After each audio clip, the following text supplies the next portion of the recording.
Hello Internet, Broken here again, and today we're going to take a step away from the law and we're going to take a magnifying glass to the new vaulting and climbing video. Now if you've not already seen it, head on over to the Gamepire's official YouTube channel and check that out. I mean seriously, it's a brilliant video. But I'm just going to be taking little snippets, little stills from the video, and looking at a few of the mechanics that they don't talk about, but they show in the video. Now when you're watching this, if you spot something that I don't, or you think it works in a different way, or you're just really friendly and want to say hi, drop me a comment and I'll make it my mission to get back to you.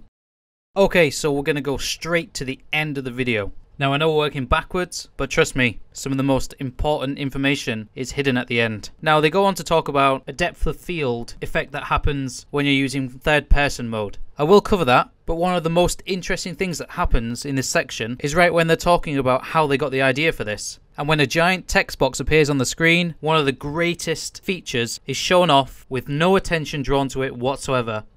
But I'm going to change that. So watch this clip. Watch what the character does. Did you see it? Well, if you weren't quite sure what you were looking for there, what the character did is they went from crouched to standing, but not in the traditional sense. Like some other games you would go from prone to crouching to stood up. In SCUM, there are also halfway points between those, which allows for greater flexibility and better tactical decisions to be made by you. Now this has been in other games such as Armor, so it's nothing new to the shooter genre. But what I absolutely love about these developers is that they take the things that work and they put them in the game. They take the things that don't work and they reimagine them in their own way so that they do work. I'm just going to go back to the start of this clip again. And the other thing that I've noticed is that the lean seems to work very well. So combining the multi-stage stance system along with being able to lean is going to allow you to clear rooms, to take cover behind objects and peek back over them, and have an all-in-all good time. Now the keen-eyed people out there, you will have also noticed that the crosshair keeps going between red and white. It took me one or two views to notice this and to work out what it was actually doing, but I think I've got the gist of what it does. So basically the crosshair changes colour to red when the point that you're aiming at isn't where the point the bullet is going to land. I'm trying to think of the best way to describe this, but when you're in third person perspective, your camera and your aim is not going to be in line for the first few meters. So if you're stood next to a doorway and you're looking around the doorway and you're aiming around the corner, but your gun is actually pointing at the door frame, this crosshair is going to go red. It's a visual warning to say, hey, you might not want to shoot yet, you're not going to hit your target. So again, a small little detail which has big implications in the game. And I like that they have these small features, because without those, the game would feel hollow. It'd feel like it's just been churned out just to make a quick buck. And this clearly hasn't. These guys have made this game with love. Two more little details that I've taken just from this frame. Okay, so in my previous video, the behind the scenes part 2, towards the end of the video there is a Q&A session, and in that there were talks about night vision goggles and torches, and I was very surprised and very happy that in this video you can see the player wearing night vision goggles. So if you have any questions, let's get together as a community and I'll start writing a list. Put them in the comments, and even if we've got a list of questions that's hundreds of pages long, I'll still ask them, but they might not have time to get around to them all. So write your comments down and then we'll see what we can do. Now, there is a small mystery also in this picture. I don't know whether this is an Easter egg to do with the, I'll say the exclusive testers of the game. If you're unsure what I mean by that, just watch the end of the video when they say who is actually testing the game for them now. But the number 34 on the end of this baseball bat, I have a feeling it's got something to do with them. Now, there's no official confirmation on this because this video has literally just come out. But don't worry, I've already asked the question. So in the next video, I'll give you guys the answer that they give me. So make sure to subscribe and hit the bell notification so that you can be alerted when the next one comes out. Okay, so another thing that crops up in the video, which they don't talk about, is the items in the inventory. So if I pause the video here, you can see every single item has a numerical value, has a weight, and it also has this green bar at the bottom. Now, some of the items that don't have the numbers, these look like clothing or one-time use objects. Everything else with a number, I think that's how many times it can be used. Now, things like the water bottle, you're obviously going to get more than 5 uses out of that. But if you notice that there is a yellow number on the right hand side. So what I'm thinking is, as the green bar at the bottom gets smaller and smaller and smaller, the yellow number will slowly decrease. So each item has a durability, and this affects the maximum amount of uses every time it's recharged. Now, I don't know whether this is going to be a feature, but if you look at the packs of cigarettes, they're in 20s. If you smoked 10 of them, you might be able to replenish the packet with another 10 to make it whole again.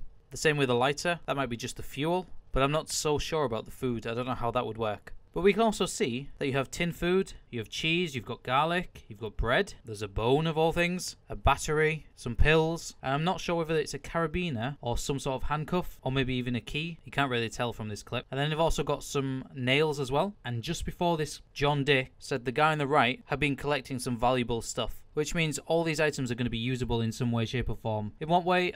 I'm sure we'll find out as we go along, and as we get closer to the early access release, more and more information is going to come out. But until then, we can only speculate. Now, I know it's fairly obvious, but there are things that people overlook, so just to make sure everybody is on the same page, each item of clothing has its own storage. It's got its own slots, and if you look at the battery takes up 6 slots. Now, he could get that in his tactical jacket because there is an arrangement of 6, which is the same arrangement as the battery. Does this mean that we may be juggling items in the inventory? Yeah, maybe it will. Now, if you don't think this is a good idea, just write in the comments. Even though I think this is a very good idea, it even comes from another shooter game. Now, I don't know whether they've borrowed the idea from them or if it was just a happy coincidence during their development phase. But I actually like this. It means that I can't put a battery in unrealistic places, like in my trouser pockets, for example. Car battery wouldn't fit there. I'm telling you that now. So if I skip this on just a couple of frames, we're going to open the military pants. Now that car battery will fit into those slots. So I don't know if other trousers are going to have less slots, because perhaps in the side pockets, the side pouches of the trousers, that battery might actually fit in. But what is useful to know is that mushrooms are in the game. And I'm all about hunting and gathering and using the wildlife to my advantage. And the last thing to talk about on this frame that I've paused it on is the gear that's in the pocket. Now, this gear could just be scrap, but I'm going to throw it out there that this is an essential part of a vehicle. Maybe a car, maybe a motorcycle, something like that. But the fact that we have a battery in our backpack and a gear in our pockets, maybe the player was gearing up to repair a vehicle in some way, shape or form, and that's why these are high value items. But again, this is pure speculation on my part. If you agree with me, then yeah, we think alike. We should definitely team up in the game. I'm sure we'll get along fine.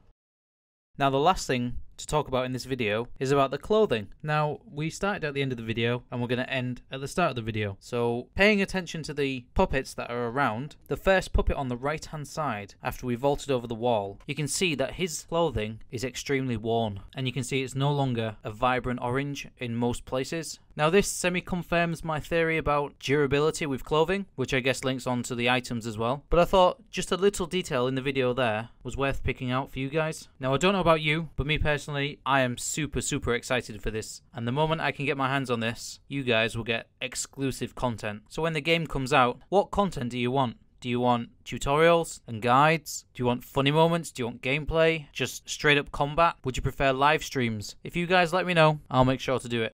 Well, I've been so broken. I hope you enjoyed the video. Thanks for watching.